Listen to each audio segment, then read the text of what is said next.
नमस्कार, स्वागत है आप सभी का हिंदुस्तान न्यूज़ में। मैं हूं आपके साथ बीना। हम मौजूद है अभी बदरपुर वार्ड के निगम पार्षद राजू निर्मल के ऑफिस में। जैसे कि आजकल सोशल मीडिया पे एक दो वीडियो बड़ी वायरल हो रही हैं निगम पार्षद राजू निर्मल जी की और उनके पीए की, तो इसी बात पे आज यहाँ पे प्रेस वार्ता रखी गई है। इनका कहना है कि जो भी वीडियो वायरल हो रही हैं वो एक तरफा है, जो पूरी वीडियो थी वो नहीं दिखाई गई है। आधा अधूरी वीडियो, आधा अधूरी सच्चाई उसमें दिखाई गई है। पूरी सच्चाई निगम पार्षद राजू निर्मल अपने मुंह से प्रेस वार्ता के माध्यम से बता रहे हैं। आइए सुनते हैं क्या कहा है राजू निर्मल जी ने। आप बने रहिए मेरे चैनल के साथ। मेरे चैनल को लाइक करें, सब्सक्राइब करें, ज़्यादा से ज़्यादा वीडियो को शेयर करें ताकि आगे की ऐसी वीडियोस मैं आप तक पहुंचाती रहूं। धन्यवाद। निगम पार्षद जी, आजकल जो सोशल मीडिया पर एक वीडियो वायरल हो रहा है जिसमें आपके जो पीए साहब हैं वो लोगों को धमकाते हुए नजर आ रहे हैं, क्या कहेंगे इस पर? देखिए, मैं आप सबको पहले तो नमस्कार करता हूं। आप सब मीडिया बंधु हमारे पास में आए और हमें अपनी बात रखने का मौका दे रहे हैं, इसके लिए मैं आपका तहे दिल से धन्यवाद करता हूं। आज जो ये हमारी जो मीडिया बंधु आप लोग आए हैं, एक सबसे महत्वपूर्ण एक मुद्दा है कि अभी तीन चार दिन पहले एक सोशल मीडिया पर एक वीडियो क्लिप हमारे जो सहायक है, हमारे सचिव रोहताज जी, उनका एक ऑडियो वायरल हो रहा था किसी को धमकाते हुए बोलने के लिए। तो उस विषय पे मैंने आप सबको बुलाया है और अपना निमंत्रण दिया है कि कोई सच्चाई एक तरफ नहीं होनी चाहिए, सच्चाई दोनों तरफ होनी चाहिए और किसी को भी किसी के भी भावना आहत करने का अधिकार नहीं है। आज जो ये हमारी प्रेस कॉन्फ्रेंस है ये इसलिए रखी गई है क्योंकि हम लगातार हमारी जो निगम पार्षद मंजू निर्मल जी हैं उनके हम प्रतिनिधि तौर पर यहाँ पर काम कर रहे हैं, उनको हम देख रहे हैं, उनके हम काम संभाल रहे हैं और उनके सहायक के तौर पर हमारे रोहताज जी जो हैं सब ऑफिस को संभालते हैं। लगभग 3.25 साल होने जा रहे हैं। इन 3.25 सालों के अंदर हमने भरसक प्रयास किया है जनता की सेवा करने के लिए और उनका जो शिकायत है उनको निपटारा करने के लिए। सबसे बड़ी बात है कि ये बात कही क्यों गई, अगर ये बात बोली गई तो बोली क्यों गई। हम उसको बात सही नहीं ठहरा रहे कि वो सही बात सही है, लेकिन साथ साथ में बात कही क्यों गई, किस लिए कही गई और क्यों उनको ऐसे बोलना पड़ा, इसका भी एक आदमी को सुनना जरूर चाहिए। क्योंकि जो सोशल मीडिया पे आपने देखा होगा कि हमारे जो सचिव हैं रोहताज जी सहायक हैं, उन्होंने एक आपने सुना होगा इस वीडियो के अंदर कि उन्होंने किसी को फोन पर धमकाया, लेकिन उससे पहले का वाकया क्या है उसको समझना बहुत जरूरी है।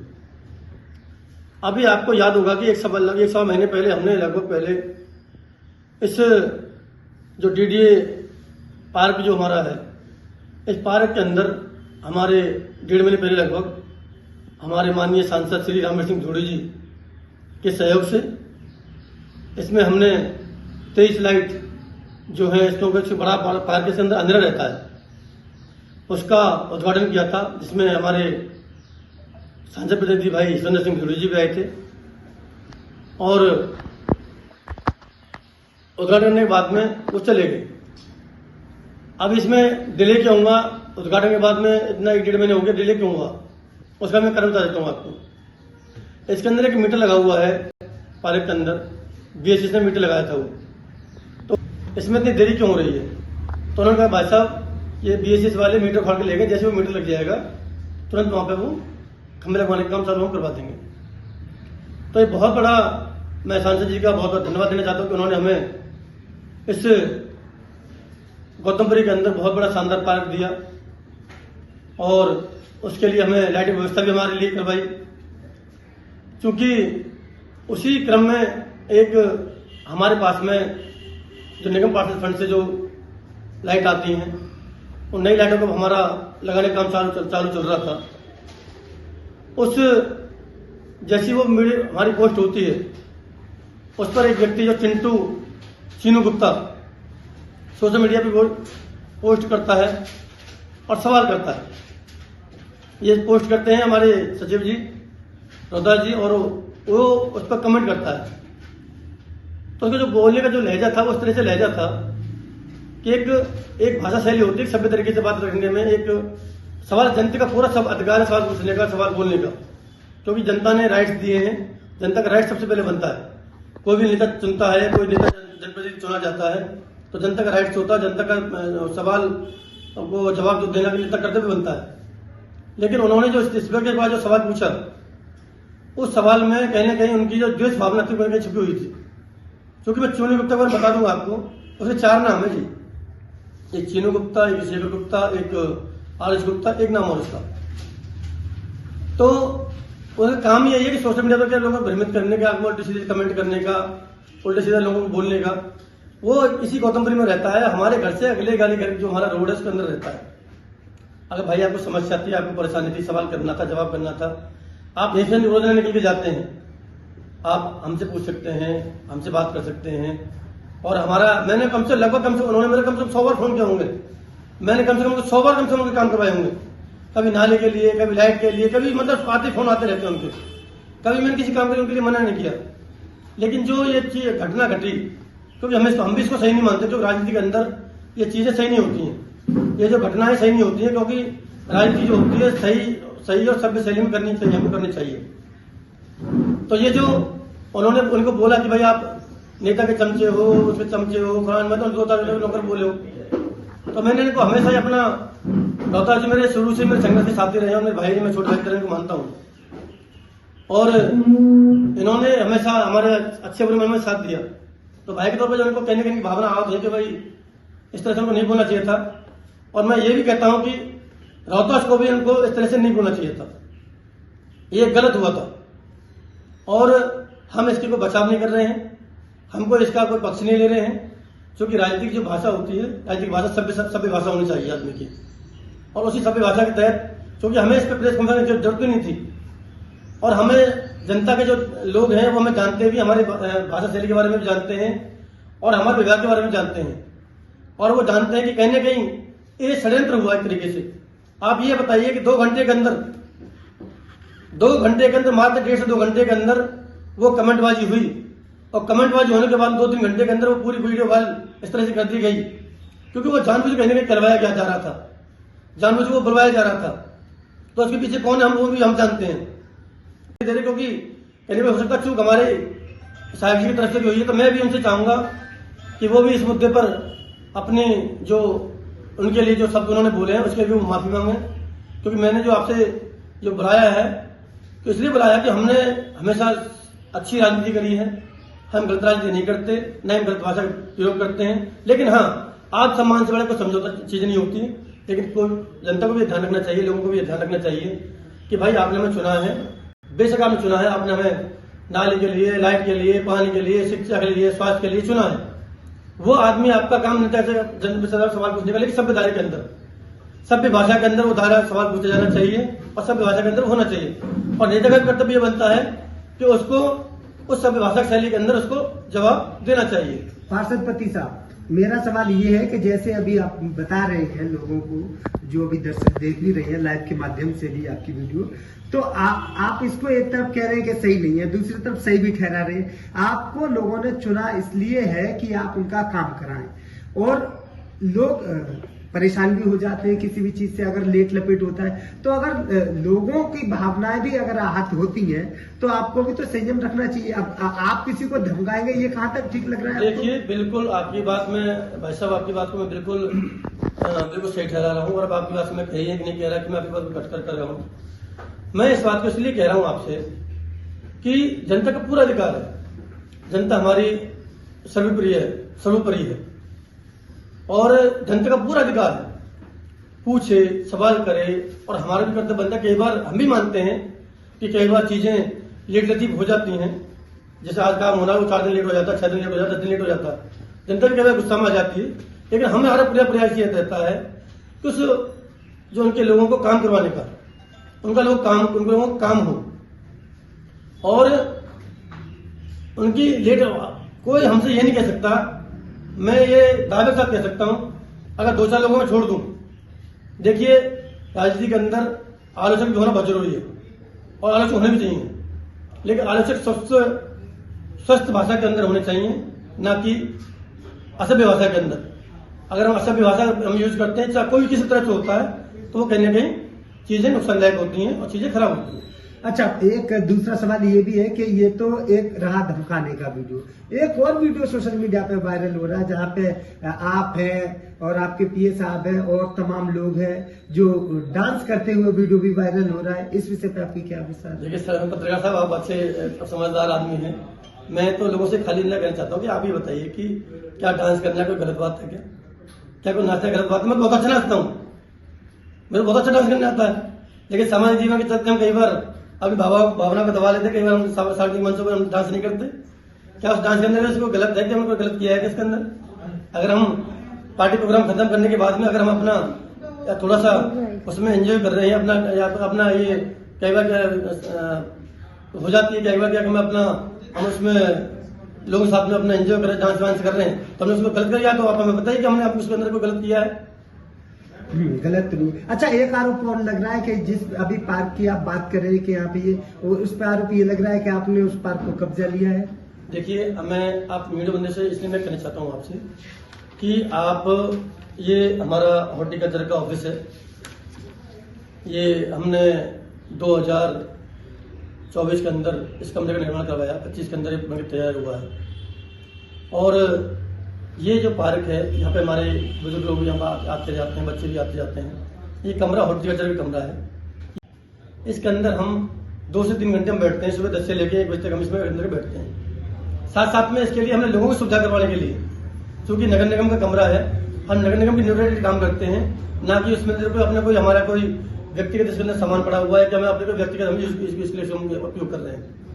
ये आप हमारी टेबल रखी हुई इसके अंदर, बस हम टेबल और कुर्सी हमारी इसके अंदर जरूर है, बाकी अंदर हमारे अंदर कुछ नहीं है। ये हॉर्टिकल्चर का बगल में यहाँ पे मशीन रखी हुई है, यहाँ पर ये बगल में आप दिखाएंगे पूरा पार्क। आप मैं निवेदन करूंगा कि आप भी पूरे अपने पार्क की वीडियो क्लिप आप जरूर लें कि आप दिखाएं कि इस पर कब्जा कहाँ पे है।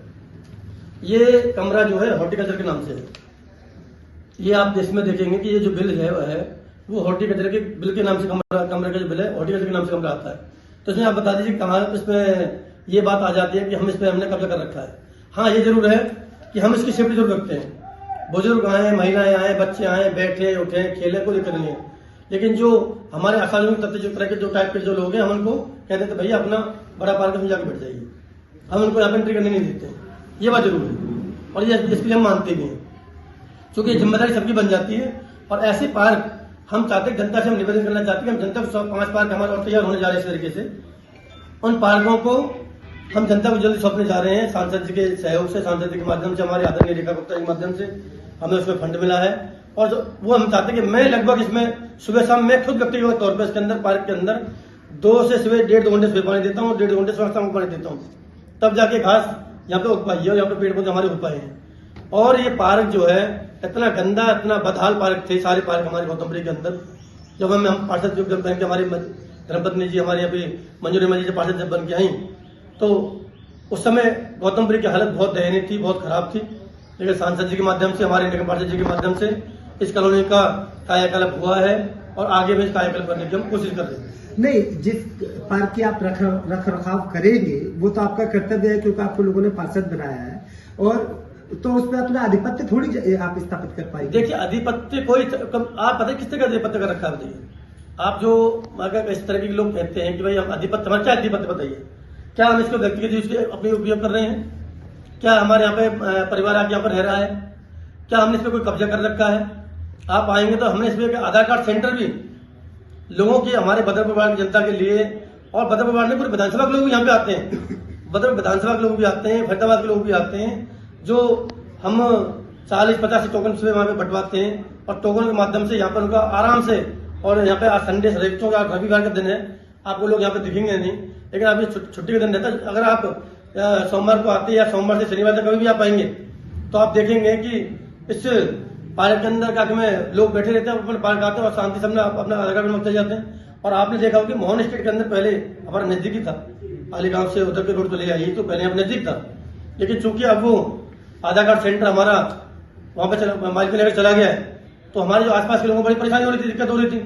तो ये लगभग हमारे 6 महीने से ज्यादा चले हमारे आधार कार्ड सेंटर पे हो गया। यहाँ पे आधार कार्ड सेंटर 6 महीने से यहाँ पे चल रहा है लगातार हमारा, और रेगुलर चलता है। हमारे वार्ड के लोग आते हैं, हमारे विधानसभा के लोग आते हैं, और हमारे जो आसपास के और भी लोग यहाँ पे आते हैं, तो सबका भी हम यहाँ पे काम करवाते हैं।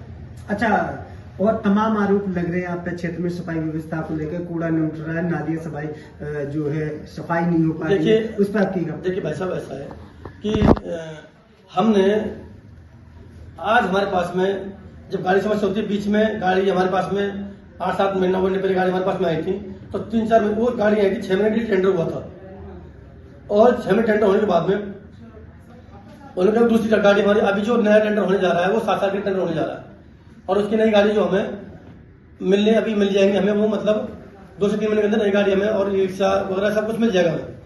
अभी मात्र वार्ड के अंदर 5 से 6 गाड़ी आ पा रही है।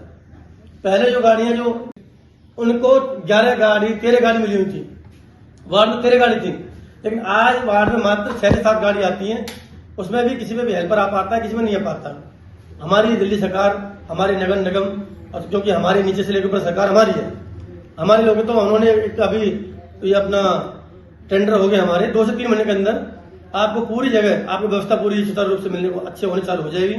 और हमें छोटे से इसके करने के कार्य में भी हम फिर भी अपनी पूरी ताकत से, पूरी जी जान से, और 5-6 टिप्परों के माध्यम से भी, अपने हमारे एमसीडी जो स्वच्छता सैनिक है उनके माध्यम से भी हम उनको अच्छा काम कराने की कोशिश कर रहे हैं। और जो लोग हमारे पास कोई कंप्लेंट करते हैं या हमारे पास शिकायत जिनकी आ जाती है, 12 से 24 घंटे के अंदर हम शिकायत को निपटारा करने का काम हमारे निगम पार्षद से करने की कोशिश करते हैं। आपके पास अभी जो है लाइटिंग की भी व्यवस्था है, वो भी दुरुस्त नहीं चल रही पूरे क्षेत्र में? देखिए अभी हमें 60-70 लाइट मिली थी, और उन लाइटों को भी हमने अभी क्षेत्र के अंदर बांटा है, आरडब्ल्यू के माध्यम से, लोगों के माध्यम से उनको दिया, और उसी पे कमेंटबाजी हुई थी। वो जो शुरुआत जो हुई थी वो लाइटों जो हम लगवा रहे थे, जो लोग हमारा धन्यवाद कर रहे थे, निगम पार्षद जी धन्यवाद कर रहे थे, उसी पे वो कमेंटबाजी हुई थी, और वहीं से वो विवाद चालू हुआ था।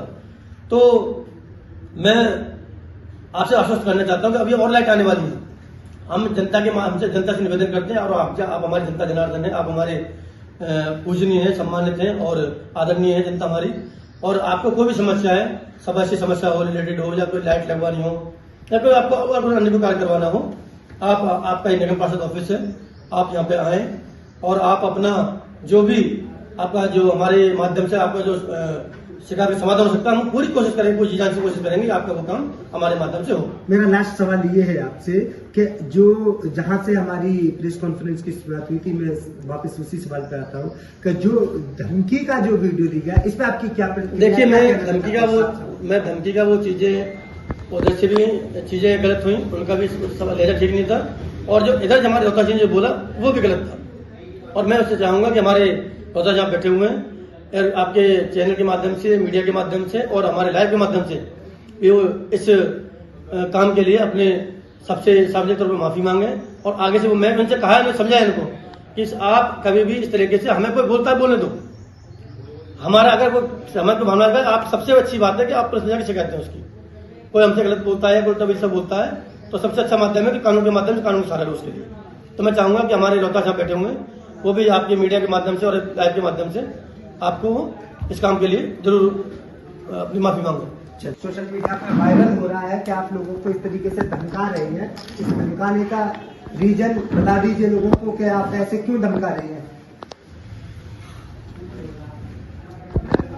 सबसे पहले तो आपको सबको नमस्कार। ये बात रखने का मौका मिला मुझे, तो इसमें मैं बताता हूँ कि बदरपुर वार्ड 180 में माननीय पार्षद जी द्वारा नई लाइटें लगवाई जा रही थी, और जिसकी हम छोटी छोटी क्लिप जो लोग हमें धन्यवाद दे रहे थे उसकी रील बनाकर मैंने अपलोड की थी। तो उसमें ये मेरी आईडी पर आकर एमपी साहब के काम और विधायक साहब के कामों के लिए हमसे जवाबदेही मांग रहे थे।